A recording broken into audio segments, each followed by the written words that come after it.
حضرت علی رضی اللہ عنہ وہ عظیم شخصیت جنہیں رسول صلی اللہ علیہ وسلم نے علم، شجاعت اور تقوی کا پیکر قرار دیا۔ آپ نے اپنی پوری زندگی اسلام کی سربلندی اور حق کے لیے وقف کر دی۔ رمضان المبارک کی 17ویں رات گزر چکی تھی۔ کوفہ کی فضا خاموش تھی۔ حضرت علی فجر کی نماز کے لیے مسجد کی طرف روانہ ہوئے۔ آپ رضی اللہ کو پہلے ہی اندازہ ہو چکا تھا کہ شہادت کا وقت قریب ہے، لیکن پھر بھی آپ رضی اللہ کا قدم اللہ کی عبادت کے لیے اسی عزم کے ساتھ مسجد کی طرف بڑھ رہے تھے۔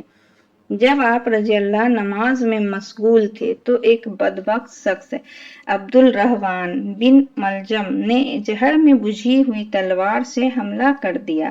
ضرب لگتے ہی حضرت علی کی زبان سے یہ الفاظ نکلے، رب کعبہ کی قسم، میں کامیاب ہو گیا۔ یہ الفاظ اس بات کی گواہی دیتے ہیں کہ ایک سچا مومن موت سے نہیں ڈرتا، بلکہ اللہ کی رضا اور آخرت کی کامیابی کو سب سے بڑی کامیابی سمجھتا ہے۔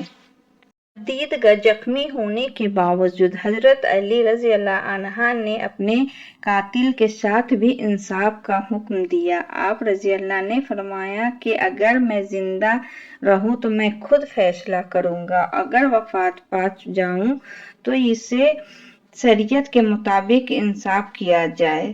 چند دن بعد 21 رمضان المبارک کو اسلام کا یہ عظیم سپاہی اپنے رب سے جا ملا۔ حضرت علی رضی اللہ عنہ کی زندگی ہمیں یہ سبق دیتی ہے کہ حق پر ثابت قدم رہنا، عدل اور انصاف قائم کرنا، ہر حال میں اللہ پر بھروسہ رکھنا ہی کامیابی کا راستہ ہے۔ اللہ تعالی حضرت علی رضی اللہ عنہ سے راضی ہو اور ہمیں ان کی سیرت پر عمل کرنے کی توفیق عطا فرمائے، آمین۔ آئیے سنتے ہیں ڈاکٹر اسرار احمد کا یہ خوبصورت سا بیان۔ تو شجاعت ایک ہوتی ہے چھپی ہوئی، ایک ہوتی ہے ظاہر و باہر۔ تو حضرت علی رضی اللہ تعالیٰ عنہ میں وہ شجاعت صرف چھپی ہوئی نہیں، ظاہر و باہر شجاعت، نمایاں شجاعت، وہ شجاعت جو بدر میں ظاہر ہو رہی ہے، جبکہ شیبہ ابن ربیعہ وہ بھی حضرت علی کے ہاتھوں واسل جہنم ہوا، اور ولید ابن عتبہ ابن ربیعہ چچا بھتیجے دونوں جو ہے حضرت علی کے ہاتھوں واسل جہنم ہو رہے ہیں۔ اور جو عتبہ ابن ربیعہ تھا، ولید کا باپ اور شیبہ کا بھائی، وہ حضرت حمزہ کے ہاتھ سے واسل جہنم ہوا۔ پہلا مقابلہ ہوا، اس میں حضرت علی نمایاں ہے۔ جنگ احزاب ہے، اس میں حضرت علی نمایاں ہے۔ عمرو ابن عبد ود بہت بڑا پہلوان، 90 برس کی عمر تھی اس بدبخت کی جب یہ مقابلہ ہوا ہے، لیکن پورے عرب میں کوئی تصور نہیں کر سکتا تھا کہ اس سے مقابلہ کر سکتا ہے۔ آپ نے پڑھا ہوگا، سنا ہوگا وہ واقعہ کہ جب وہ مبارزت کے لیے آیا ہے کہ ہے کوئی جو میرا مقابلہ کرے، اور ظاہر بات ہے کہ اس وقت جو ہے ایک دفعہ سناٹا طاری ہو گیا۔ حضرت علی آگے بڑھے کہ میں مقابلہ کروں گا۔ وہ ہنسا، تم میرا مقابلہ کرنے آئے ہو؟ نام کیا ہے؟ وہ جو بھی استہزاء کا انداز ہوتا ہے۔ پھر اس نے کہا کہ میری یہ عادت رہی ہے کہ میں جب بھی کسی سے مقابلہ ہوتا ہے اس کی 3 خواہشات میں سے ایک ضرور پوری کرتا ہوں، ذرا کہو تمہاری کیا خواہش ہے؟ حضرت علی نے فرمایا میری خواہش اولین یہ ہے کہ تم ایمان لے آؤ۔ لا حول ولا قوت، اس نے کہا اس کا کوئی سوال نہیں۔ اچھا تو دوسری خواہش یہ ہے کہ میدان جنگ سے چلے جاؤ۔ وہ ہنسا، یہ میرے لیے کبھی نہیں ہو سکتا۔ اب حضرت علی نے جو وار کیا ہے یہ ان کی ذہانت اور فطانت کا بھی ایک بہت بڑا مظہر ہے۔ فرمایا پھر تیسری خواہش یہ کہ آؤ مقابلہ کرو۔ اس پر وہ بہت چکا رہ گیا کہ میں نہیں سمجھتا تھا کہ روئے زمین پر کوئی شخص یہ خواہش بھی لے کر میرے سامنے آ سکتا، اور ایک وار میں ختم ہوا حضرت علی کے رضی اللہ تعالیٰ۔ عمرو ابن عبد ود، اسی طرح خندق کا معاملہ، قبوس کا قلعہ سب سے زیادہ سخت تھا، کچھ اور جو گڑھیاں تھی فتح ہو گئی تھی، وہ تھا جو اڑا ہوا تھا، وہ حضرت علی رضی اللہ تعالیٰ عنہ کے ہاتھوں اللہ نے فتح کرایا۔ تو یہ ظاہر و باہر شجاعت، وہ قواعد عملیہ حضرت علی رضی اللہ تعالیٰ عنہ کے وہ بھی ہیں۔ دوسری طرف حضرت علی شعر و ادب میں اونچا مقام رکھتے ہیں، فصاحت و بلاغت کی معراج پر ہے۔ یقیناً افصح العرب ہے محمد صلی اللہ علیہ وسلم، حضور کا اپنا قول ہے انا افصح العرب، لیکن یہ کہ حضور کے بعد فصاحت و بلاغت، خطابت، شاعری، اس میں صحابہ کرام میں ظاہر بات ہے حضرت علی کے آس پاس آنے والا کوئی نہیں، یہ بات اپنی جگہ پر ہے، ہم تسلیم کرتے ہیں۔ تو اچھی طرح سمجھ لیجئے اسی طریقے سے آپ کے علم میں ہونا چاہیے کہ عربی گرامر کے موجد حضرت علی ہیں. پھر یہ کہ پورے خلافت راشدہ میں سارے سیکریٹریٹ کو آرگنائز کرنے والے حضرت علی ہیں. یعنی ذرا آپ اندازہ کیجئے، ایک شخص مرد میدان ہے، اس کی شجاعت وہ صرف پوٹینشل شجاعت نہیں بلکہ واقعی ظاہر و باہر شجاعت، اس کے میں نے چند نمونے آپ کو بتائے. مجھے واقعات کی تفصیل میں جانے کی ضرورت نہیں ہے کہ یہ ساری چیزیں معلوم ہیں، لوگوں کے علم میں ہے. دوسری طرف اس کے اندر ادب ہے. ان کے اشعار پڑھیے، آج بھی انسان وجد میں آتا ہے. کتنے حکیمانہ اشعار، کتنی بے ساختگی ہے. میں نے کئی مرتبہ آپ کو اشعار سنائے. یغوص البحر من طلب العالی ومن طلب العلا سیر الليالي ومن طلب العلا من غیر قد اضاع العمر فی طلب المحال. جو کوئی بھی موتی چاہتا ہے، موتی حاصل کرنا چاہتا ہے، اسے تو سمندر میں غوطہ لگانا ہی پڑتا ہے. جو کوئی اونچا مقام حاصل کرنا چاہتا ہے زندگی میں، اسے راتوں کو جاگنا ہی پڑتا ہے. جو کوئی بلندی بھی چاہے اور محنت بھی نہ چاہے، وہ اپنی عمر کو ضائع کر بیٹھتا ہے ایک محال شے کی طلب میں. اندازہ کیجیے. اور رضینا قسمت الجبار فینا لنا علم وللجہال معلوم. اس میں فلو دیکھیے، اس کا ردم دیکھیے. ہم راضی ہیں اللہ تعالیٰ کی تقسیم پر جو اس نے ہمارے بارے میں کی ہے.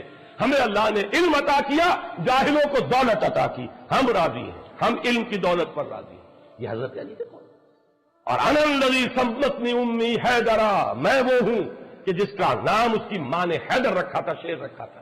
اس حوالے سے سمجھ لیجئے اصل میں والدین کا رکھا ہوا نام حضرت علی کا اسد تھا، شیر، اور یہی حیدر کے معنی عربی زبان میں. یہ جو لفظ علی ہے آپ کا نام، یہ محمد الرسول اللہ نے رکھا ہے. یہ نام والدین کا دیا ہوا نہیں ہے. والدین کا نام اسد ہے، والدین کا عطا کردہ نام.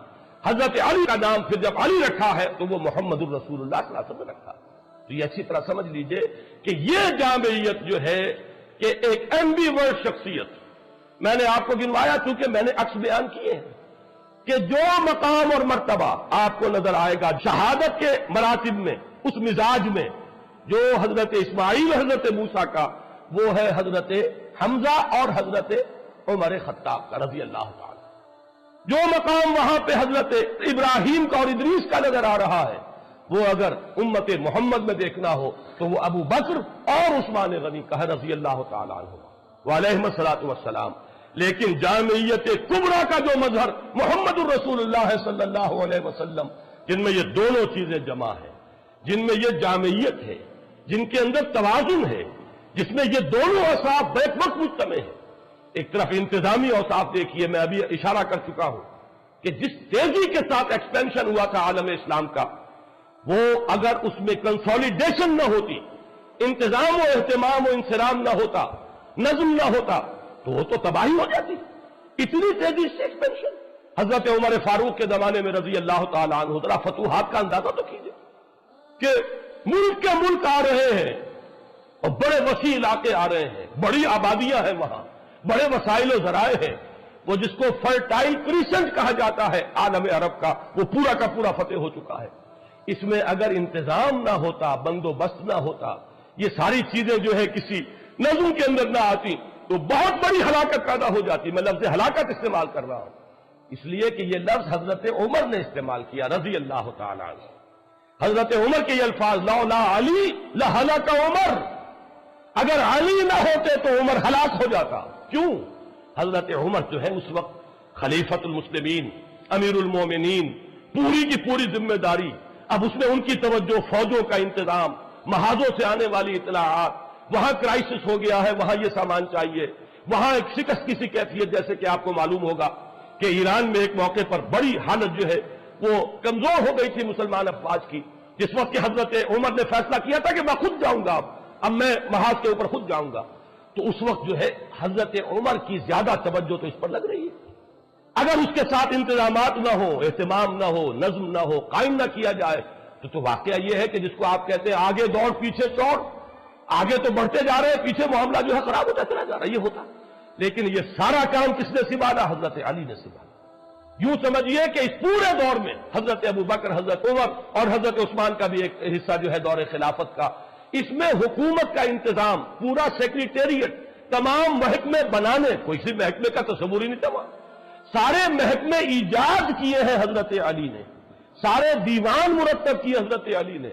گویا کہ آج کے زمانے میں آپ کہیے چیف سیکریٹری کہیے یا جو بھی اس کو نام دے، وہ کون تھے؟ وہ حضرت علی تھے رضی اللہ، اور پورا انتظام ان کے اپنے ذہن سے نکلا ہوا ہے. تو ایک طرف ایک شخص مرد میدان ہونے میں وہ ہو، میدان بدر یاد کیجئے، غزوہ احزاب یاد کیجئے، غزوہ خندق یاد کیجئے، 3-4 موٹی موٹی چیزیں بھی جو ہے وہ کافی ہو جائیں گی. دوسری طرف آپ کی فصاحت و بلاغت، میں ابھی اس کا ذکر نہیں کر رہا اس لیے کہ وہ ذرا مختلف فی مسئلہ ہے. اہل حدیث حضرات اور ہمارے محدثین جو ہیں، جو تصوف کے ان سلاسل کو تسلیم نہیں کرتے، وہ ان چیزوں کو نہیں مانتے، لیکن جو لوگ کے تصوف کے قائل ہیں، ان سلاسل کو مانتے ہیں، تو آپ کو معلوم ہے کہ 3 سلسلے جو ہے صوفیہ کے ان سلاسل اربعہ میں سے وہ شروع ہوتے ہیں حضرت علی کے ذات سے رضی اللہ تعالیٰ عنہ. ایک طرف باطنی کیفیات کا وہ عالم، ایک طرف علمی صلاحیتوں کا وہ عالم، انا مدینۃ العلم وعلی بابھا، کہ میں علم کا شہر ہوں اور علی اس کا دروازہ ہے رضی اللہ تعالیٰ عنہ وصلی اللہ علیہ وسلم. دوسری طرف مرد میدان ہونے کی یہ کیفیت. تو یہ جامعیت، منتظم ہونے کا یہ معاملہ جو میں نے آپ کو بتایا کہ حضرت عمر فرما رہے ہیں کہ لولا علی لہلک عمر، یہ جو ہے در حقیقت ایمبی ورٹ ہونے کے اعتبار سے، جس میں صدیقین اور شہداء دونوں کے اوصاف جمع ہو گئے ہوں، اس میں یقیناً ایک عظیم ترین شخصیت جو ہے وہ حضرت علی کی ہے رضی اللہ تعالیٰ.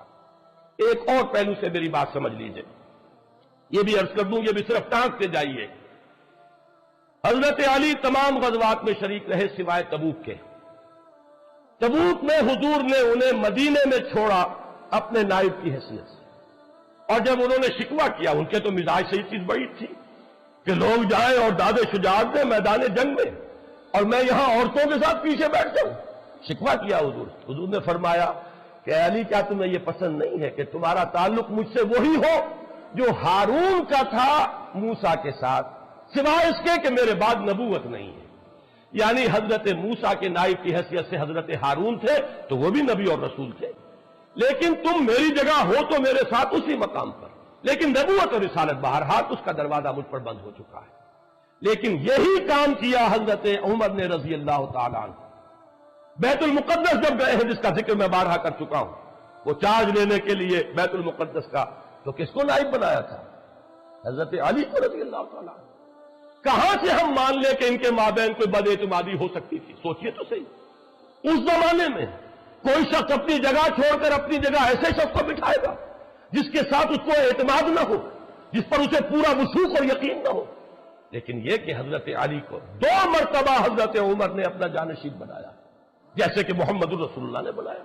اور میں سمجھتا ہوں کہ یہ بھی عمر فاروق کا اسوہ محمدی پر عمل ہے صلی اللہ علیہ وسلم، کہ اگر حضور نے غزوہ تبوک کے موقع پر اگر حضرت علی کو مدینے کے اندر بٹھایا تھا نائب کی حیثیت سے، تو کیسے ممکن ہے کہ عمر بن الخطاب رضی اللہ تعالیٰ عنہ وہ حضور کے اس اسوے پر عمل نہ کرے. بیت المقدس کا سفر تبوک سے بھی کہیں آگے، یروشلم جا رہے تھے حضرت عمر، اور کتنا رہا ہوگا مدینے سے آپ کے غیر حاضری کا معاملہ. یہ آج کل کا معاملہ تو نہیں تھا، تیز رفتار سواریاں نہیں تھی. اس عرصے میں تو اگر کسی کے دل میں کوئی اور بات ہوتی تو اس کے لیے پورا موقع تھا کہ تختہ الٹ دیتا. لیکن نہیں، معاذ اللہ، یہ سب ہم ان کہانیوں کو ماننے کے لیے تیار نہیں، ہم ان چیزوں کو تسلیم کرنے کو تیار نہیں. یہ مربوط تھے، یہ ایک بنیاد مرصوص تھے. چنانچہ سورہ ہجر کی ایک آیت ہے کہ ہم جب اہل جنت کو جنت میں داخل کریں گے، جنتیوں کو، تو الفاظ آتے ہیں وَنَزَعْنَا مَا فِي صُدُورِهِم مِّن غِلٍّ إِخْوَانًا عَلَىٰ سُرُرٍ مُتَقَابِلِينَ. ہم ان کے دلوں میں جو بھی کوئی رنجشیں ہوں گی وہ نکال لیں گے، اور پھر جنت میں وہ بیٹھے ہوں گے آمنے سامنے ایک دوسرے سے، کہ بھائی بن کر کوئی رنجش دن میں تھی بھی، دنیا میں تھی بھی تو نکل چکی ہوگی. اور حضرت علی کا قول ہماری تفاسیر میں منقول ہے کہ حضرت علی نے فرمایا یہ آیت میرے اور معاویہ کے بارے میں نازل ہوئی ہے کہ ہمارے دلوں میں اگر کوئی ایک دوسرے کی طرف سے میل آ گیا ہے، اللہ تعالی ہمیں جنت میں داخل کرتے ہوئے وہ بھی قدورت جو ہے وہ میل جو ہے اس کو نکال دے. تو ہمارا نقشہ تو صحابہ کرام کا یہ ہے کہ یہ ایک بنیاد مرصوص تھے. وقتی طور پر انسانوں کے اندر کوئی شکوہ شکایت پیدا ہو جانا، یہ تو چیز وہ ہے جس کو ہم مان لیں گے، لیکن کوئی مستقل قدورت، کوئی بغض معاذ اللہ، کوئی دشمنی ایک دوسرے سے، اس کا ہم تصور نہیں کر سکتے. لہذا یہی وجہ ہے کہ حضرت علی رضی اللہ تعالیٰ عنہ کو 2 مرتبہ حضرت عمر نے اپنا جانشین بنایا. جب حج پر گئے ہیں تو حضرت علی کو جانشین بنا کر گئے, انچارج بنا کر گئے ہیں. جب گئے ہیں یروشلم تو بھی حضرت علی کو یہاں پہ نمائندہ بنایا. اور ایک بات اور نوٹ کیجئے کہ حضرت علی رضی اللہ تعالیٰ عنہ کی صاحبزادی ام کلثوم حضرت عمر کے نکاح میں آئی ہے. یہ کوئی ہونے والی بات تھی اگر باہمی محبت نہ ہوتی؟ یہ کوئی ہونے والی بات تھی اگر باہمی اعتماد اور باہم شیر و شکر نہ ہوتے؟ اگر شکایت بھی تھی تو میں عرض کر چکا ہوں وہ حضرت ابوبکر سے تھی. اگر شکایت کوئی تھوڑی دیر کے لیے رہی بھی ہے, کوئی شکوہ, حضرت عمر سے تو کسی شکوے کا ہمارے پاس تو ریکارڈ موجود نہیں ہے کہ کس بنیاد پر کوئی شکوہ ہوتا. تو یہ جو ایک بنیاد مرصوص رہے ہیں. بلکہ جب میں نے ابھی ذکر کیا تھا کہ جب ایران کے محاذ پر ایک دفعہ ذرا کریٹیکل سچویشن پیدا ہوئی ہے اور حضرت عمر نے فیصلہ کیا کہ اب میں جاؤں گا وہاں محاذ پر, تو حضرت علی نے روکا اور یہ فرمایا کہ چکی اسی وقت تک پیستی ہے جب تک کہ وہ اپنی کلی جو ہے اس کے اوپر قائم رہے. آپ کا مقام اس چکی کے اس کلی کا ہے کہ امت مسلمہ کی چکی چلے گی اگر آپ اپنی جگہ